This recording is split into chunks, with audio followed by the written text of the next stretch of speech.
yari kumwe nawe niwe Mana. Iyo umuyaga wanyaga cane inzozi zaje zigahera hasi, amusozi yanje yagatemba, umfashe ukuboko utavuga. Twige yari kumwe nawe ewe Mana. Niyo nabona ukwezi kw'ijuru, isi yose yanyigira hasi, ariko urukundo rwawe rwarambagurutse. Mu gacerere mu buvabare warariho, umutima wanje warawumva. Twige yari kumwe nawe ewe Mana.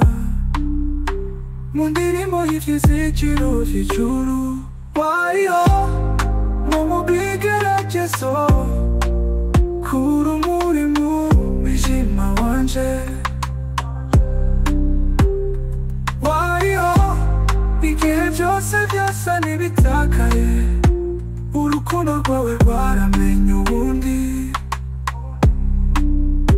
Twige yari kumwe nawe ewe Mana. Izina ryawe ryanditswe mu ntambwe zanje. Iyo majwi ngira ngo ndeke ivyizigiro bikazima mu mutima, wararirimbye amajambo y'ukuri.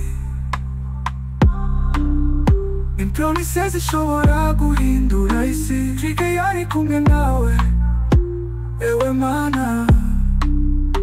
Niyo musozi yanje yakama umuriro, niyo nashizera wambwiye ico nabonye.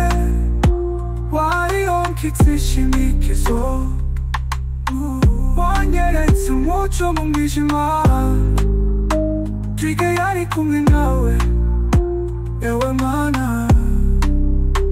Urukundo rwawe rwarampaye intsinzi. Wariho no mu bigeragezo, ikirahure kitazima.